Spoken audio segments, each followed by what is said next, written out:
বাংলাদেশের মানুষ যদি টাটকা বদমাইশ দেখতে চায় আর টাটকা একটা বেঈমান দেখতে চায়, তাহলে আমির হামজার চেহারা দেখলে পূরণ হয়ে যাবে। আমি কেন তাকে টাটকা বেঈমান বলছি এবার আপনারা বিবেচনা করবেন।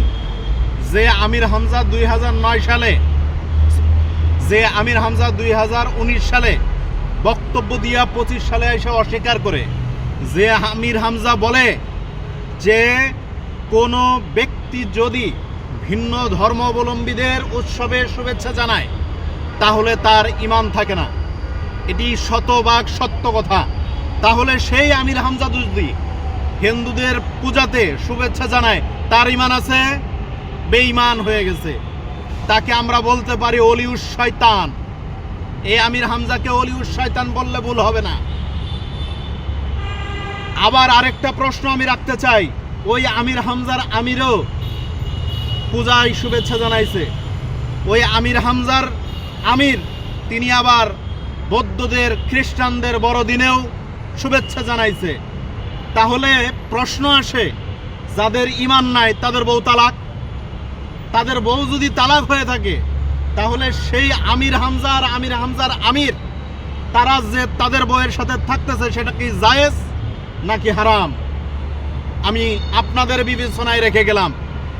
আরেকটা কথা বলতে চাই, আমির হামজা বক্তব্যের মধ্যে বলেছিল যে যারা সুদ খায় ঘুষ খায় তাদেরকে পিটিয়ে মেরে ফেলান। 25 সালে নির্বাচন করতে আইসা 26 সালে নির্বাচন করতে আইসা বলে আমি এই কথা বলি নাই। কত বড় শয়তানের হাড্ডি, এবার বুঝতে পারছেন? সংসদে যায় মানুষের ভাগ্য নির্ধারণের জন্য। এই আমির হামজা তাকায় থাকে রুমিন ফারহানার দিকে, নারী সংসদ সদস্যদের দিকে, তারা কি করে না করে। সেইগুলো আবার এই শয়তান ওয়াজের মাঠে ওয়াজের মঞ্চে বৈশা বৈশা বলে। ও কি ওয়াজ করে? ওর ওয়াজ শোনাও হারাম, ওর পিছনের নামাজ পড়াও হারাম। যে ব্যক্তিটার ইমানই নাই তার পিছনে নামাজ পড়ব কোন দুঃখে? কিভাবে নামাজ হয় তার পিছনে বলেন?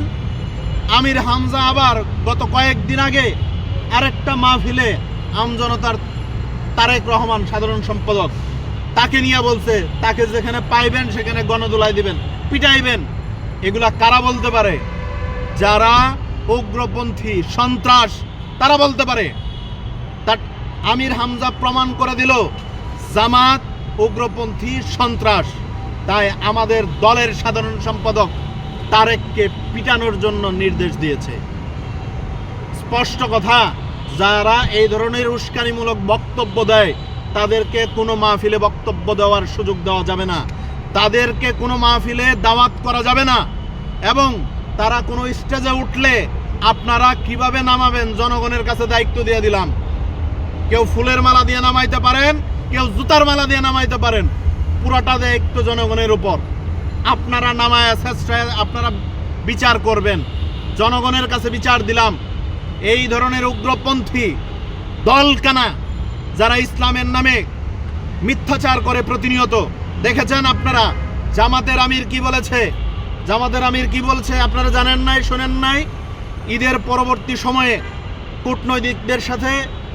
কূটনৈতিকদের সাথে যে মিটিং ছিল সেই মিটিংয়ের মধ্যে একজন কূটনৈতিককে যায় পিছন থেকে জড়ায় ধরে কিস করে পরে সুবহানাল্লাহ, পরে আবার এটার ব্যাখ্যা দেয় আল্লাহ রাসূল যখন বেশি খুশি হইতেন তখন নাকি যায় জড়ায় ধরতেন।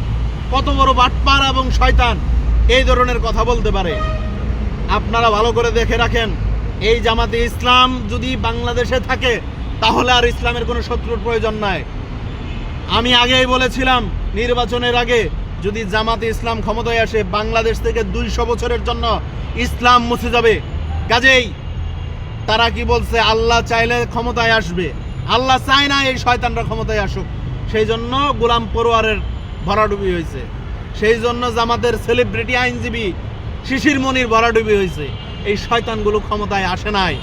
জামাতের আমির নিজের কত পুত পবিত্র মনে করে, আমির হামজাও সেটা বিশ্বাস করে, সেই জন্য জিন্দা ওলি হিসেবে ঘোষণা দেয়। কাজেই সারা বাংলাদেশের 64 জেলায় যে কোনো জায়গায় আমির হামজা নামক কোনো বাটপার যদি কোনো ওয়াজের ময়দানে উঠে, জনগণের নৈতিক দায়িত্ব তাকে সেই ময়দান থেকে নামায়া দেওয়া, না হলে আপনি ঈমান হারা হবেন, আপনার সন্তান ঈমান হারা হবে, এদেশের ধর্মপ্রাণ মুসলমান মানুষ ঈমান হারা হবে এই বেঈমানদের মাধ্যমে, এই ঈমান হারা শয়তানদের মাধ্যমে। আপনারা সতর্ক থাকুন, নিজের ঈমানের হেফাজত করুন, এই শয়তান থেকে মুক্ত থাকুন।